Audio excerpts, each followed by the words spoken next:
Ladies and gentlemen, here is one man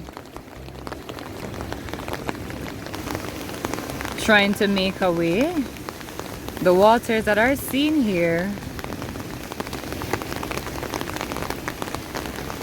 is likely to flood his house if most of this water does not drain into the sea.